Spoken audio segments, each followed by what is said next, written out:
وهنا طبعا عندنا السورس كريت اللي هو المين موديول بتاعنا. خلينا بس نفتح البروجكت هنا.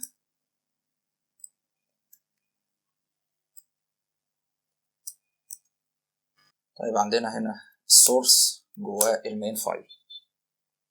خلينا ندور على المين، وهنا الكومبايلر بيبدأ رحلته.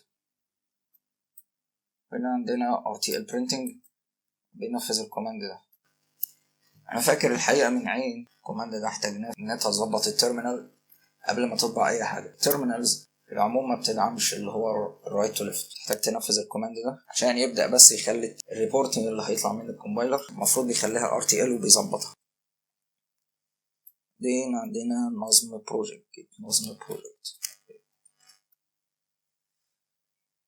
هو ده يعني انا كان تفكيري زمان ان احنا نعمل برضو config فايل للبروجكت اللي انت هتعمله باللغة. خلينا بس اوريك شكل الفايل ده بيبقى ازاي. مظبوط،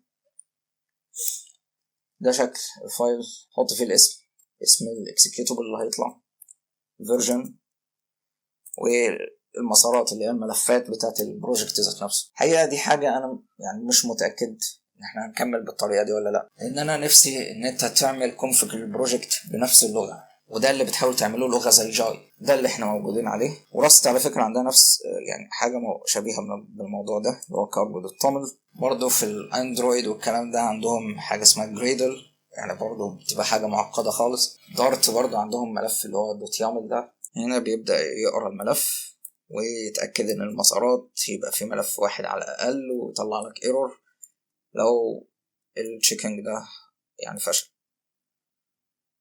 وهنا بيرجع لي النظم بروجكت ده struct هنا. طبعا الاسماء الايدنتيفايرز في راست يعني بتبقى UTF-8، فانت ممكن تخلي الايدنتيفاير بالعربي بالشكل ده يعني. تمام.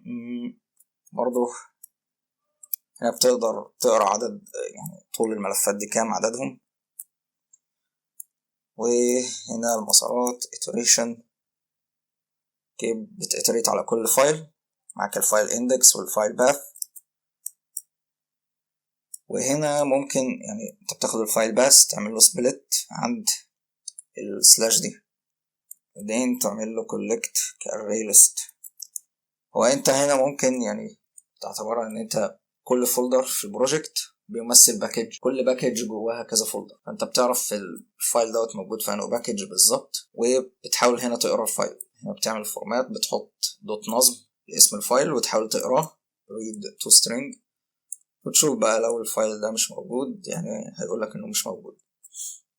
بعدين بتجمعه كarray list، انت عندك array list من الفايلز اللي هو الفيكتور في راست.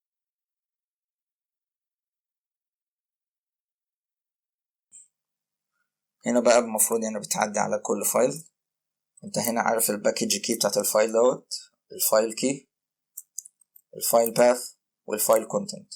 فايل كونتنت هتلاقي string كاملة بالسلاش n طبعا جواه وكل الكلام ده. وهنا فعليا ممكن تعتبر ان الكومبايليشن بيبدأ من هنا. الكومبايلر بيتكون من مرحلتين كبار جدا هما الفرونت اند والباك اند. فرونت اند ممكن تعتبره ان هو اللي يعني بيعمل تشيكينج على السينتاكس بتاعت اللغة، يتأكد ان انت كاتب سينتاكس صح، سينتاكس مدعوم في اللغة اصلا. وكمان بيتأكد من حتة السيمانتكس، يعني مثلا انت عرفت variable والفاريبل ده جيت استعملته بعدين، فهو بيتأكد ان انت الفاريبل ده متعرف قبل ما تستعمله. كذلك برضو التايب تشيكينج بيحصل في مرحلة الفرونت اند، وبيتأكد ان انت مستعمل انواع صحيحة وهكذا. بيشوف الفانكشنز اللي انت معرفها، هل انت بتنادي على فانكشن موجودة ولا لا وهكذا. ده مرحلة الفرونت اند. باك اند بقى دي المرحلة يعني اللي بتطلع اكسكيوتابل على الهاردوير بتاعك. اي لغة برمجة دلوقتي بتستعمل حاجة اسمها LLVM، يعني هنتكلم عنه بعدين ان شاء الله في السلسلة دي، ولكن خليك اعرف دلوقتي ان انت في اي لغة برمجة او اي كومبايلر حديث دلوقتي فعليا تستعمل الاستراكشر ده. كل اللغات الحديثة دي هي كومبايلد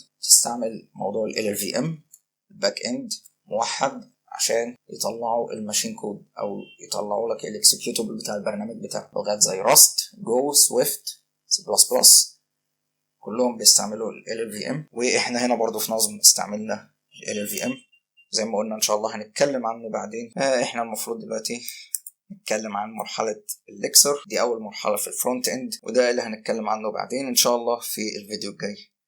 والسلام عليكم ورحمة الله وبركاته.